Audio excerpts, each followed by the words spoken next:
Hello, Tummy and Cruise fans. It's me, Candace, back with another author event. And I'm really excited today because we have a local author who is a food writer. And so, of course, we're in New Orleans. We're a big food city. So I'm really excited to talk to Liz Williams today, who is the founder and president and CEO of the National Food and Beverage Foundation. And that includes the Southern Food and Beverage Museum, the Museum of the American Cocktail, and the Boyd Hospitality and Culinary Library. Trying to say that 3 times.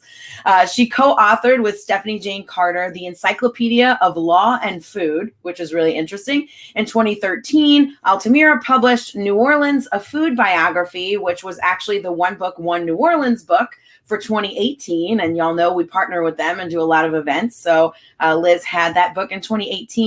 In 2016, her book, co-authored with Chris McMillan, Lift Your Spirits, was published by LSU Press. She graduated from LSU with a BA in English and from LSU Law Center. And she served in the U.S. Army as a Judge Advocate General. JAG is the shortened version of that. She's practiced law in Washington, D.C. and here in Louisiana, and she has written many articles for a variety of magazines and journals. She served as a judge in a lot of cooking competitions, and she has consulted internationally on the food of the New Orleans area. And so she has a lot of experience with food, and I'm super excited to talk to her today. So welcome, Liz. Thank you so much for being with us today. Oh, this is my pleasure. I'm really excited to talk to you. Awesome. So tell us a little bit about why you decided to go into food and food writing. What made you choose this career, I guess? Well, when I was in college, which was in the 60s, there was no such thing as food studies or anything like that. So all you could do was maybe become a dietitian or get a degree in home economics or something like that. And that really wasn't what I wanted to do. And so I got a degree in English, and then I did what everyone does who can't figure out what they want to do. I went to law school. And so then I used, I never lost my interest in food. And of course, growing up in New Orleans, you have this great interest in food because it's part of our identity. And I'm half Sicilian. And so that was another food identity that I had. Anyway, I got to live in Europe because I was in the JAG Corps, and I got to eat all over Europe. And so I was always interested in food, and that was my way of learning about a different place, was to eat it, and so all of that just remained consistent. Then eventually I saw that people were beginning to study food, and they were studying food in the way that I wished I had been able to study food. And so when I was working at UNO, a couple of things happened that really kind of put me in touch with that.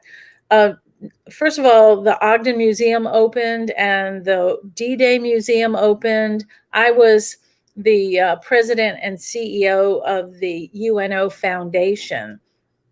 And so we really put together, to a great extent, a lot of what needed to be sort of the underpinnings of creating those 2 museums.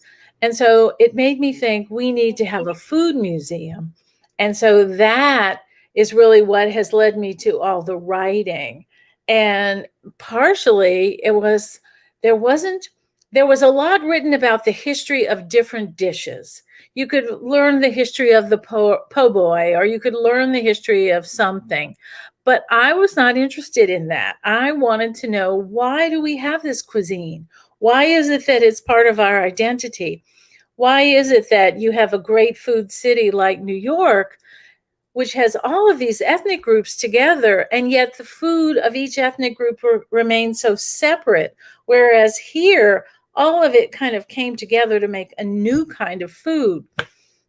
that was what I wanted to find out about. So that's really what made me start writing about food, because I was writing to answer those questions. That's awesome. And so like I love how it started with the museum. Can you tell us a little bit more about like how the museum got started? Well, after I realized how much fun it was to have that kind of chaos of a museum starting where everything is up in the air and you have all these moving parts and everything, I thought this is perfect for food, because food is culture.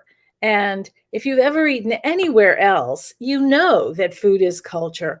And that's really what most museums are about, unless, it's like even an art museum is about what we think of it art, which is culturally still ruled by culture.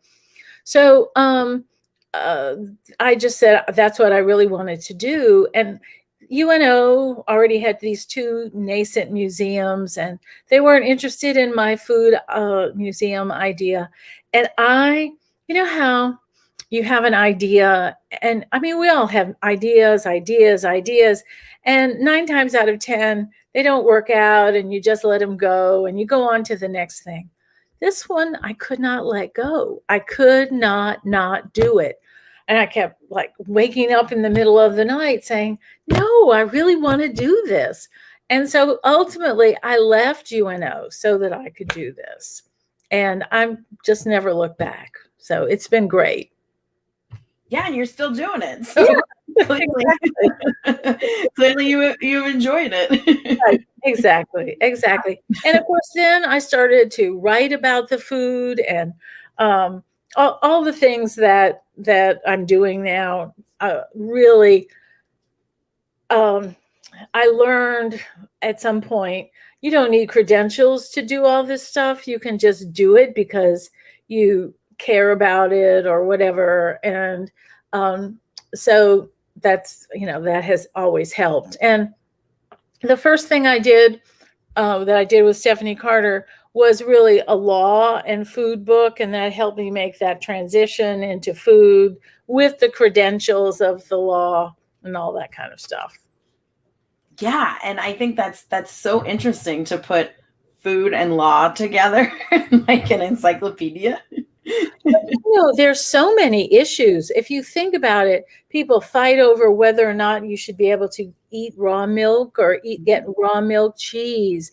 And what happens if you uh, give somebody food poisoning at your restaurant? And what about, having food that you call something that somebody else says, no, you can only have uh, champagne if it comes from Champagne. You can't call this wine champagne. And, all these different things, that's all legal. Vidalia onions, if you grow it in Arkansas, you can't call it a Vidalia onion because it's not in Vidalia, Georgia. So all of that, it's just all law. And And that's we, so interesting to me. I didn't think I realized that like you couldn't call a Vidalia onion unless it comes from that specific place. yeah, lots of stuff like that. So that's why, when we first started thinking about it, we we just started making a list, and then the list got longer and longer and longer and longer. So the book is actually 2 volumes. Oh wow. We couldn't put it all in one. That's a lot to deal with food Right. and law. So let's talk about your book. It's called Unique Eats and Eateries of New Orleans. And in this book, you take us on a culinary tour of the city. So I'm wondering what do you think makes the places that you chose unique, and how did you choose what to include in the book? Well, I wanted to make sure that I covered the whole city. I wanted this to be one of those books, when somebody says, where should we go to eat? And the first ones that come up to your head are the ones you go to all the time. And it's like, well, we should go someplace else, but nobody can think of any place else, kind of thing. This book was, to me, going to be that book that you looked at when that happened to you. when you said, where should we go to eat? I don't want to go here tonight. Or if you found yourself in a part of the city where you don't spend a whole lot of time, what's here, that kind of thing. That's really what I was looking at. So it wasn't always only about this is good food. I didn't say I wanted to pick out places with bad food, but it was about whatever kind of experience that you might have there. So someplace like, say, the Natchez, or if you're going to be on a riverboat, the experience of being on the river is a big part of it. And maybe if the food isn't as wonderful as it might be somewhere else, it's okay, because the experience of being on the water and watching the city go by is kind of compensating. Because we all know that food tastes better when you're with people you care about, and when the atmosphere is right, if you're celebrating something, all of that kind of stuff. So you can't always just say it's the food. There's always something else. So you go to Antoine's, and here you have the oldest restaurant in the city of New Orleans, the oldest restaurant in the United States that's still operated by the same family. Goodness, it's like being in a restaurant museum, And so that is a real experience that even the newest, most wonderful restaurant can't give you. And so I try to talk about those kinds of experiences, because it's hard to find a bad meal in New Orleans. I mean, food is really central, and we have dives that have fabulous food, and we're the kind of people that go to those places even when it's not pretty. People don't go places the way they do in other cities just to be seen because the decor is so perfect or whatever. It's because the food is going to taste good, and that's what you're looking for. So I didn't feel that I had to go to that place in my head. I just needed to say, all right, let's cross the city. Where can you eat outside? Where can you eat in an interesting place? Where can you have a good experience? Where can you bowl while you're eating? Where can you do all these other things? And so that's kind of the way I try to look at it. Yeah, I love that, eating as an experience, because that's such a New Orleans, food is incorporated into everything here. So I feel like, many times when you're eating, it is an experience because you're eating for a reason, and we eat for everything. So I love that it's about where can you have an experience. And I totally agree too that food tastes better whenever you're doing something fun or you're in a good mood. I always think about cruise food when you say that, because we go on a nerd cruise every year called the Joko Cruise, and it's cruise food. So I mean, it's not bad, but it's not the best food you've ever had either. Oops, I'm knocking my microphone around. But also it tastes better because you're having fun and you're on vacation and whatever. So yeah, I totally agree with that. I think that's cool that that's how you chose things for the book. Because it's not always about the food. Sometimes it is, but not always. But not always. And I feel like, especially if you're buying it because you're in New Orleans, you're from New Orleans, you already know where all the good food is. This is a way for you to kind of have a guide to help you explore those places you haven't eaten yet. The thing that's kind of interesting, though, is that I wrote it before the pandemic. And so now I'm trying to kind of go back to all the places that I wrote about, because often there's a different chef now. It's different owners. It's just all kinds of things are different. I mean, I think that the basics are the same, but there are a couple, and there are some that haven't reopened. And so it's kind of almost like, oh, we have to go through this list now and check each one of them out. And I haven't managed to get through all of them because, of course, restaurants weren't open, and then you had to have all these other issues. So I haven't been able to. But I'm trying to work my way back through. Yeah, have any of the restaurants closed?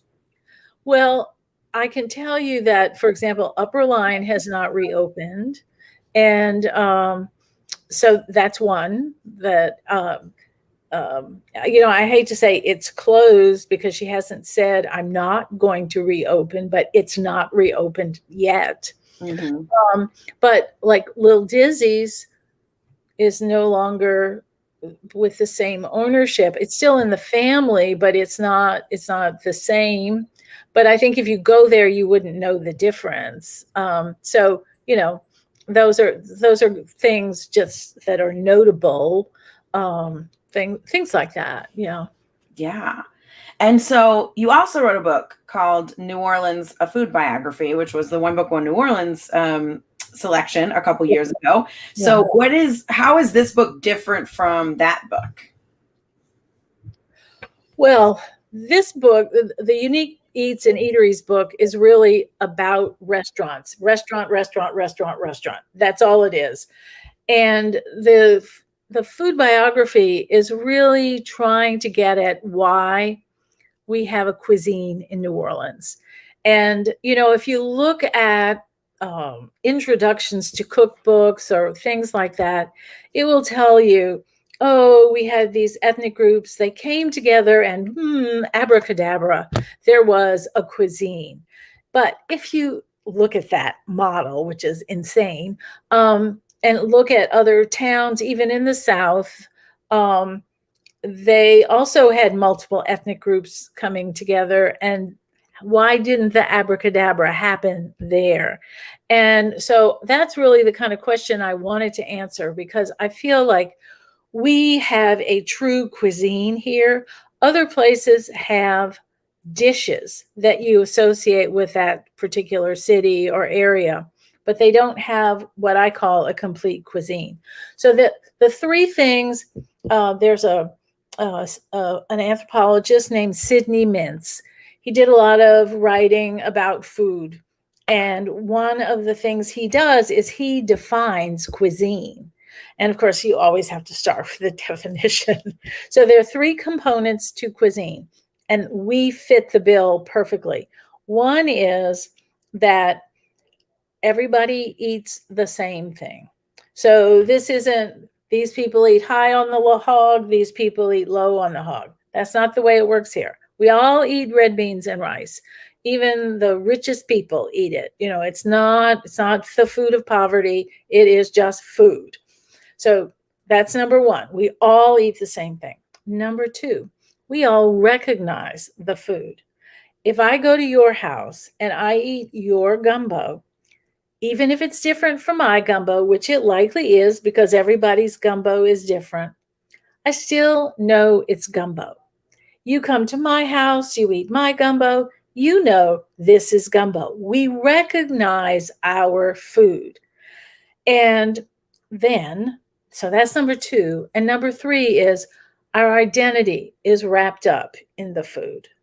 So who we think we are. And I know, even though the Southern Food and Beverage Museum had not opened yet, for example, before Hurricane Katrina, we existed. We had pop-ups, we were online, we had a website. So as this diaspora happened, after Hurricane Katrina, where everybody was all over the country, we started to get questions from people. I can't find coffee and chicory at any grocery store in this town. I'm in Madison, Wisconsin, or whatever. And it's like, well, you're probably not going to find it. And so you try to help people find online sources for the kinds of things they missed. They couldn't find filet in the grocery store. People couldn't find red drink anywhere. It was just amazing. Oh, I can find kidney beans, but I can't find camellia beans. And so what am I going to do? Because red beans are not the same. Kidney beans are not the same. So I got all of these questions because people's identity was wrapped up in the food. I cannot verify the story. It's been told to me by several people who claim they were in this shelter in Houston. They say that some very nice church people were bringing food to the shelter every day. and that the food was awful, and that the people who were eating it asked, "Bring us the raw food and we'll cook it." And that's what happened. And they started to cook the food that the nice church people had been cooking, but they were going out, they were buying all this food. So, and the people in the shelter, first of all, probably didn't have enough to do, so they were happy to cook the food. But in addition to that, they cooked it so that it tasted right, and it tasted right to them, let me say. And you can see that, food was this identity. And then when people started to come back to the city, they would go to restaurants because, of course, they couldn't cook in their own homes because they were mucking out everything that was full of dirt and all the sediment that had come into their flooded homes, and they were pulling out the sheetrock and all that kind of stuff. And they could talk about these things and enjoy the food of home in somebody's restaurant that night, because then they got in their car and they drove to wherever they were sleeping. So that became, once again, this kind of grounding force of, we're home, we're able to get our food and eat it with other people who are doing what we're doing and enjoying the feeling of being home. So anyway, with all of that, I would say we have a cuisine. Yeah, I totally agree. And I love that. And I think that that is for a lot of cultures that are wrapped around in food that have a diaspora, refugees from things going on in the Middle East, people, just in general. I think those people, I mean, I know quite a few people who are part of that diaspora in various different ways. And they talk about food in the same ways because, they can cook their food their way, with their ingredients. And that is taking home with you wherever you go. And that's so important to these people who maybe can't go home. And I think it was important to us during Katrina when we couldn't go home, and then that's why it's like, oh, it's so important we have to find this food because it can give us a piece of that. I mean, luckily we were eventually able to come home, unlike some of these other people, but right. I do agree. I mean, I think food, is identity and it is culture for a lot of people. Yeah, it definitely is. And it's one of the things that I love about it is that it is the most unifying thing about the city, is that we all recognize the food. A friend of mine and I did this sort of very, very non-scientific experiment. And we got very dressed up and carried briefcases into an office building downtown.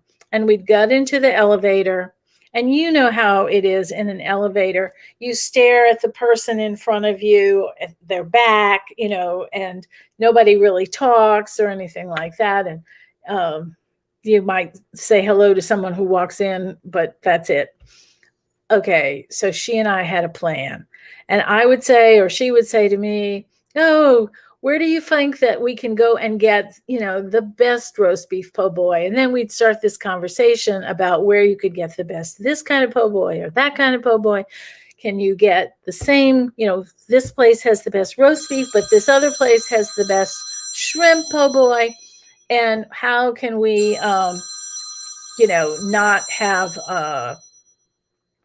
to go to two places? How, what's the place that has the best of everything? And so we would have, and then as soon as that started, everybody in the elevator would be talking about the best po' boy. It broke all the rules of, elevator etiquette and all of that kind of stuff. And it didn't matter who was in the elevator. We could get in the elevator with the janitor who's pushing a mop with wheels on it, and a bucket into the elevator.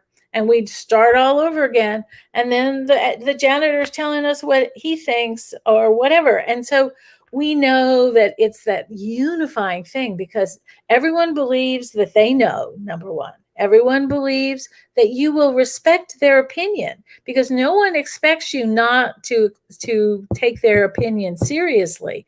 And I think that just is really wonderful because we can be very cautious about saying certain things that's based on our opinion or whatever, but not about food. Everybody can talk about it. It doesn't matter your education or anything.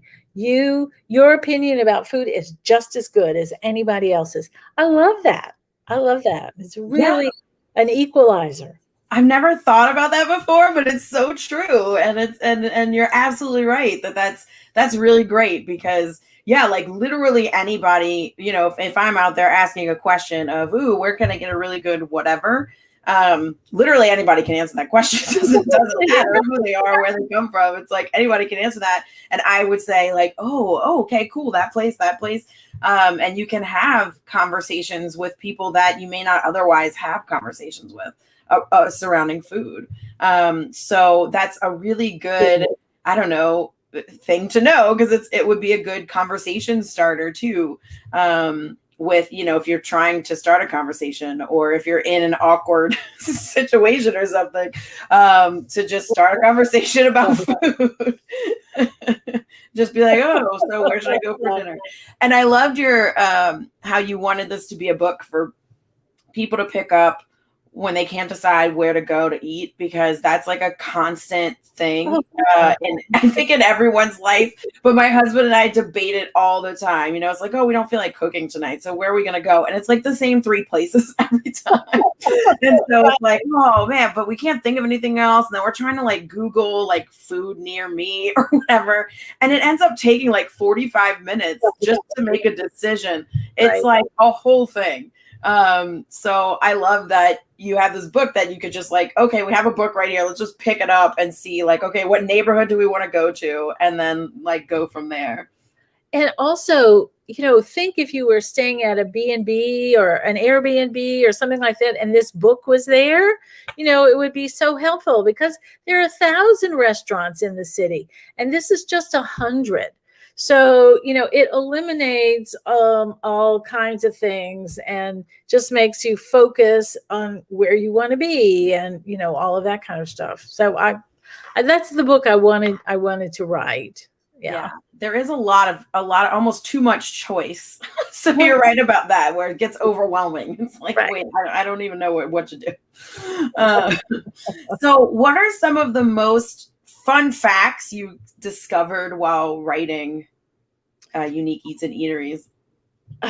Okay. Well, first of all, the thing I said about Antoine's, I just think that's fabulous that we are such an important food city that the oldest, I know it's not the first restaurant in the country, but it is the oldest continuously operating restaurant operated by the same family. I mean, really, unless it's been closed like it was right after Katrina or whatever, it's just continued to operate. And I think that that's wonderful. And I think it's important, that we have a place like that. So that's one thing. Other things that I thought were really fun were just being able to go out into neighborhoods, because I wasn't trying to find, oh, where do I want to go to eat? I was like, okay, I haven't been in this neighborhood in forever. Let me go there and see where there is to eat. And so I kind of explored neighborhoods again, which was something that it wasn't what I set out to do, but it wound up being something that was a whole lot of fun to be able to do that. And I also loved finding out how many places have been handed down, because a lot of that is also the kind of thing that families just hand down their restaurants. And it's just so lovely, even though they often change a little bit with each generation because they get modernized or whatever happens. I totally love that. You asked me about a place that has closed. The Bon Ton has closed, and I think it's going to reopen eventually, but not as the Bon Ton. It'll be something else. And that was, this old, originally Cajun restaurant. I mean, really, truly Cajun, not one that was like tourist Cajun. And so it's a shame to lose that, Uh, Yeah. really good fried catfish. I mean, really good. What a loss. Oh yeah, it always makes me sad to see places like that close. Yeah. So many after Katrina. We lost so much, and so it's been really interesting to see all the things that are popping up. Since that have popped up since Katrina. Right. And now we have the pandemic, so we'll see. Oh, We'll right. see And what happens. after Katrina, we had the oil spill. Oh yeah, yes. That affected restaurants too. And I mean, I'm feeling really happy to kind of talk about the book, not only because of it's my book, but because it can encourage people to go out to eat, because truly restaurants sustained us after Hurricane Katrina. I mean, if we hadn't had the restaurants come back, who knows, what things would have been like. Lois Eli was worried, and he said publicly that he worried that New Orleans would become Disneyland. It wouldn't be its authentic self. And I think that our restaurants kind of helped us have that not happen. And as uh, chain restaurants didn't reopen because our demographics were wrong and stuff, it allowed little po' boy places to reopen that had basically closed, because who can compete with the cost of a Subway or something like that? Even though, who wouldn't rather have a freshly made po' boy than a Subway, or a Quiznos or whatever? And so I feel like we owe a lot to restaurants, those restaurateurs who came back and they opened their restaurant before they even started to repair their homes, so that we would be able to enjoy them. Now I hope that we can go and support the restaurants and be the thing, as people who are paying to eat out. We will be sustaining them so that they'll be there for us when we need them again. Yes, I totally agree. And we've done a lot of takeout during the pandemic because we're like, we need to like spread our money around and give different restaurants our money, and like we don't really want to eat inside, but Right. we'll do a lot of takeout and still give you our money. And so that's how we've been trying to support the restaurants that we love. That definitely counts. Oh yeah. Yeah. So what was your favorite thing that you ate doing research for this book? Oh, I'm sure you ate so much really good food. Oh God, it's so hard to say. So I guess I really, really got to the point where I truly can tell you that I always thought I loved po' boys, but I really love po' boys. I love it that you can have a po' boy and you're eating it, and all the juice is coming down to your elbows and everything. Yeah. I love that. And I think po' boys are truly one of my favorite things. And I don't think of it as a sandwich, even though it is a sandwich. I just think of it as its own food group. Yeah, no, I totally agree. I don't think of it as a sandwich either, even though it is. Right. It's a really good next level sandwich. It's not like a sandwich you make at home, which is what I think of when I think of a sandwich. Right. Totally. And so I love it that the bread is soft and airy, and all the juicy stuff gets soaked up into it, but it's still crispy on the outside. I love that you put mayonnaise and gravy and everything on it. I just love them. So I love roast beef po' boys, and it has to be really homemade roast beef with real gravy that you make, lots of garlic in it. And so that's roast beef po' boy. I love a soft shell crab po' boy. I just think that is wonderful. I love shrimp po' boys. I like oyster po' boys. I like shrimp and oysters mixed together on a po' boy. And when I was writing about po' boys at one point, I remembered what Paul Prudhomme used to do. Now, of course, he's gone and his po' boys are no more. But when he had a place above K. Paul's where you could just go in and get a sandwich for lunch, he used to have mayonnaise that he chopped fresh oysters into and stirred that up together. And he had these little po' boy, these pistolets that were just the size of a po' boy, but they were individual loaves. And he cut off the top and then he pulled out the inside. And with a long knife or a spatula, he would take some of that mayonnaise. Well, first he would butter it. Then he would put in this mayonnaise that had the fresh oysters in it. And then he would stuff it with fried oysters and pickles and tomatoes and all this stuff. And it would just be stuff in it. And you ate it like this because the bottom was still on it. So all of the juice and everything was being absorbed at the bottom. So even when the only thing that was left was the bread, it was wonderful. It's too bad you can't get one of those now. You made me so hungry, and now I'm like, no, I can't get that. Oh, that sounds delicious. Really wonderful. Yeah, that sounds amazing. I was looking for that as I was wandering around looking for the best po' boys. Yeah, to see if anybody else was like going to do it. Yeah.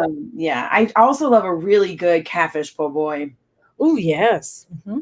Yeah, and we're right. The bookstore is right around the corner from Parkway, which is one of my favorite po' boy places. Yes.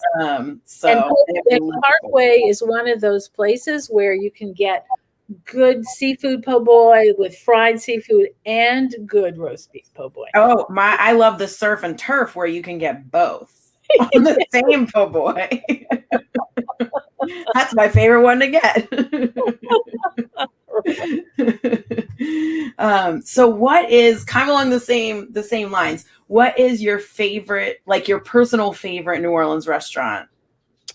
Well, see, you can't answer that question because you have to be in the right mood for what it is that you're looking for. That's true. If you're looking for a really kind of fancy kind of restaurant, I like Brennan's. I like Broussard's. I mean, there are a number of them. I like Palace Cafe. I like those restaurants. I love the Garden Room at Commander's Palace. You know, those celebration days that you want to go someplace. There just really are a few of them that I really, really like.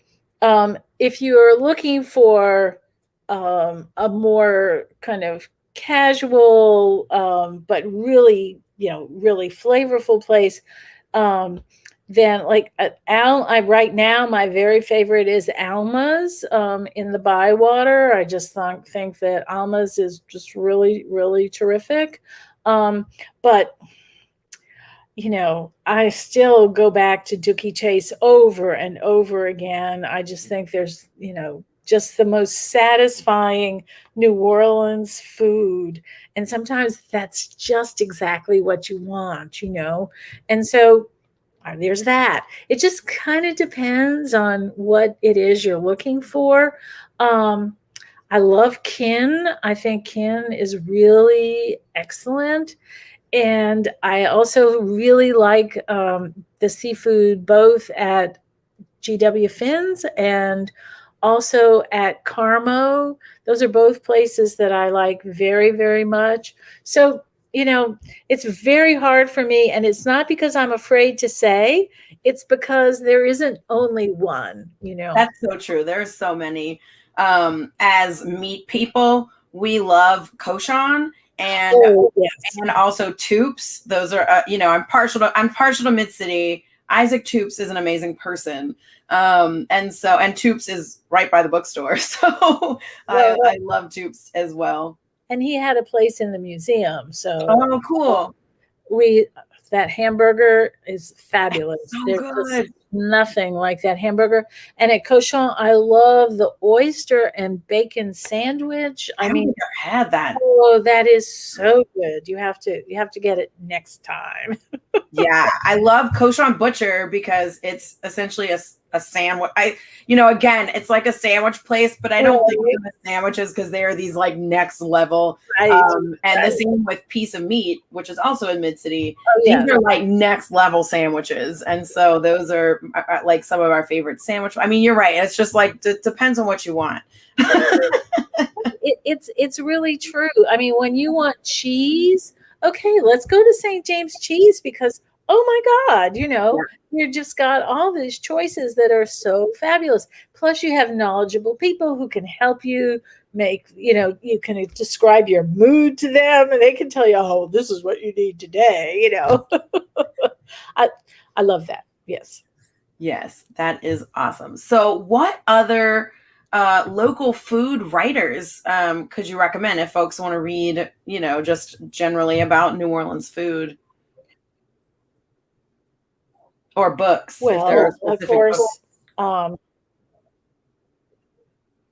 mean, there are lots of people who are writing right now. I mean, I would say that Eater really is going to keep you abreast of what's going on right now. And that's a good thing because it's very hard with things opening all the time to keep up to the minute. And they really make it a serious effort to do that. I think if you're looking for more newspaper reporting, that Ian McNulty does that. Plus, he talks about food on WWNO, which is great.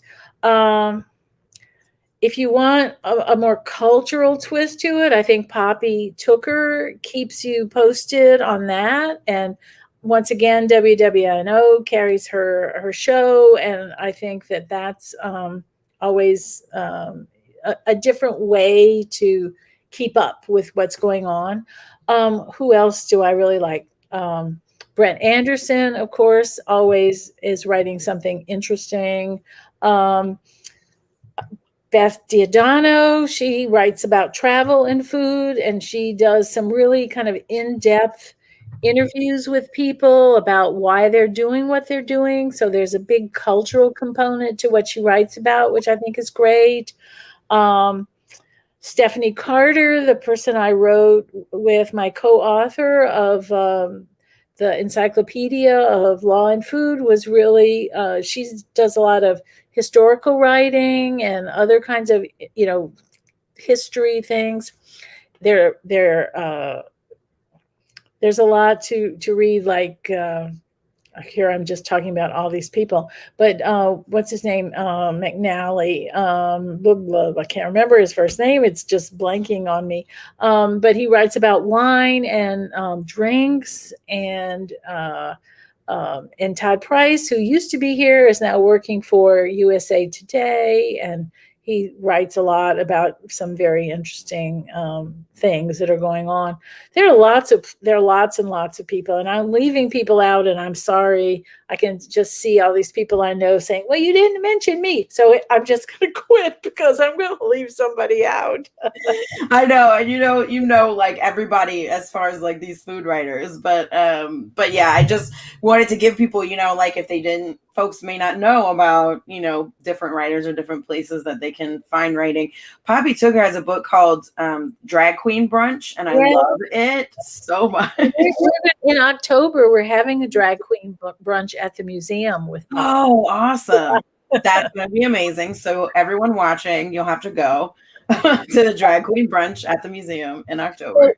In October, every weekend, we're doing a brunch. And one is drag queen brunch. We're doing one that's kind of a Filipino brunch, and Milkfish is going to be there. And we're doing that because it's National Filipino Heritage Month. So we're picking that.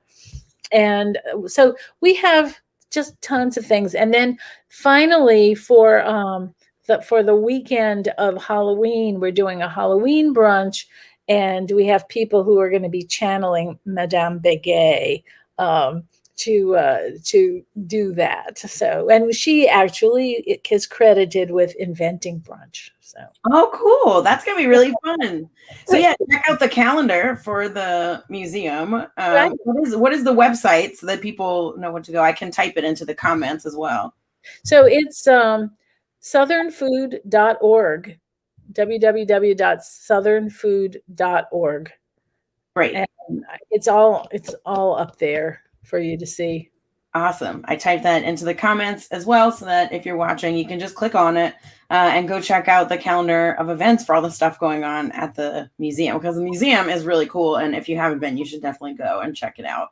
Because it's really neat. So what's next for you? What are you working on now? What can people look forward to? I have a book that is coming out in March of 2022. So that's in time for St. Joseph's Day. And it's called Nana's Creole Italian Table. And it's all about family recipes, growing up as I did in the sort of Sicilian community of New Orleans. And I watched it kind of change, because when I was a child, everyone still spoke Sicilian, and everyone would, have parties and pinch you on the cheek when you were a little child and all of that sort of thing. And then gradually, you stopped having somebody pull out a mandolin for everybody to sing and all that kind of thing, because people stopped doing that because they were dying, and the next generation just didn't do that. And so I talk about that and how the food changed. So the recipes, it's a cookbook, so it has about 100 recipes in it, and they're New Orleans recipes that kind of get twisted in the Italian way, and then there are Italian recipes that get twisted into the New Orleans way. So That sounds great. yeah, that's coming out. And then another book that I'm still working on is the SoFab cookbook. And so that's going to be sort of our signature cookbook that kind of covers state by state in the South. Oh, that's going to be really fun as well. Yeah. So awesome. Look out for those books. The one is coming out in March. So that's not that long, actually. It's really not. Yeah. Yeah. Even though it feels like it should be, it is not. It's not. Right. So I want to show everyone. So the book that we've been talking about today is called Unique Eats and Eateries of New Orleans. This is the cover by Liz Williams. And of course, you can buy it at Tubby & Coos. Hopefully, if you're watching this, you can order books at tubbyandcoos.com/special order on our website. If you go to the event page for this event, you can also just click on the book and order it right from there. So either way. And Liz has other books as well. So go look up New Orleans, a Food Biography was a great one. I read that with the One Book, One New Orleans read. And so that's a really good one too. So definitely go and check out more of that. And then also check out the Southern Food and Beverage Museum at southernfood.org and all of the great stuff that they're doing. It sounds like you have some really amazing events that I'm going to have to look into. Yeah. So are you online, like personally? Can people find you anywhere? I mean, there's a page about me on the SoFab website, but I don't have my own website. Okay. It's not about me. To me, it's like about the museum. Yes, absolutely. I totally understand. That's like me. People ask me all the time, like, "Oh, do you have a thing?" And I'm like, "No, it's all at the bookstore. Like, I don't have anything. If I do anything, I just say it's Tubby & Coos." And so that's what I do. Yeah, exactly. So I totally understand. Well, thank you so much for talking to me today. This was a great conversation. And I always love talking to you about food stuff because, you know a lot about food things. And I always learn something in every conversation. So I really appreciate you talking with me. I had a great time. Thanks a lot. Yes. And of course, everyone, please order books, whether you're watching this now or later. Hopefully you can still get the book. If you're watching it later, I don't see why not. So, definitely buy the books, visit the Southern Food and Beverage Museum, and thank y'all for watching. And we'll see y'all next time. Bye, everybody. Thank y'all so much for joining. Yeah.